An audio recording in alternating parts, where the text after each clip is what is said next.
Recruiting nation. But we begin with the Miami Hurricanes. The wait is over for Miami, and the penalty not terribly severe.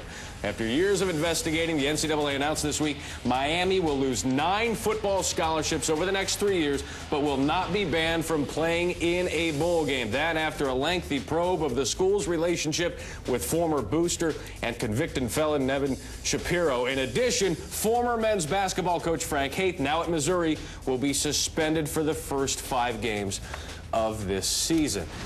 Tom, 9 scholarships after more than a 2-3 year investigation here. What's your initial reaction to what happened to Miami? This is all positive. There are no negatives here. The finality of this in the minds of prospective student athletes, maybe most importantly Al Golden, his staff, and the administration at Miami, are exactly what they needed.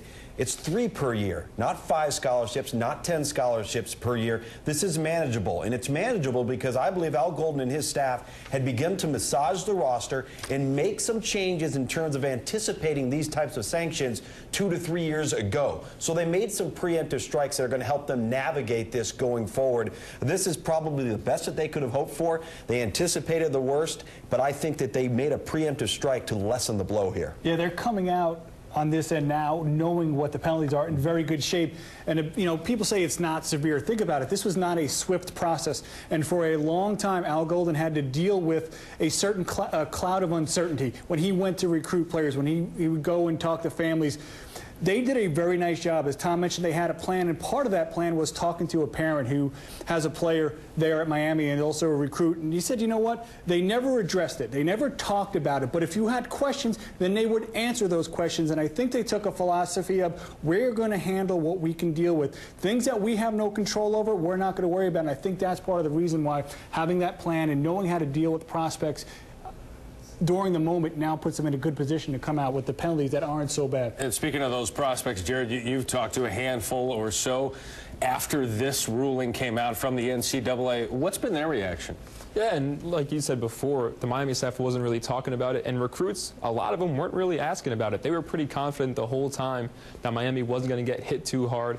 Braxton Berrios, Travante Valentine, both of them really didn't look into the sanctions too much, so they were relieved when they heard the news, but they weren't really too worried to begin with. Well, the fact that Miami's making strides on the field and wins are starting to come has, to some degree, deflected some of that negativity. And I know, guys, the thought, some of the national narrative is not that big a penalty for Miami. But the cloud they've been under, guys, the last few years, there have been unwritten penalties that have been built into. Al Golden and his staff have done an outstanding job. And you know, as you look at some of the comparisons, the key thing to remember, any scholarships you lose is tough, but the key thing to remember is how long it took for them to get to this point.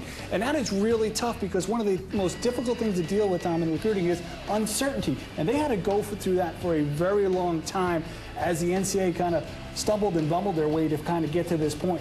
And their kids have been great, and I go back to the class led by Duke Johnson. When that group came in and when all of this came down, this was a class that everybody thought was going to implode and guys were going to be jumping ship, and the exact opposite happened. And it was galvanized by guys like Duke Johnson who rallied the troops and actually ended up adding or helping to add to that class that is now making significant contributions to this Miami football team that we're seeing right now, currently ranked in the top 10 of the BCS standings. So the kids that came on board without the finality are, I think, the shining beacon to why there's a plan laid ahead where there's no negative effects that are surrounding this anymore. Al Golden and company, they handled it well. They fell on the sword the last couple of years. No postseason for them, no ACC championship appearance.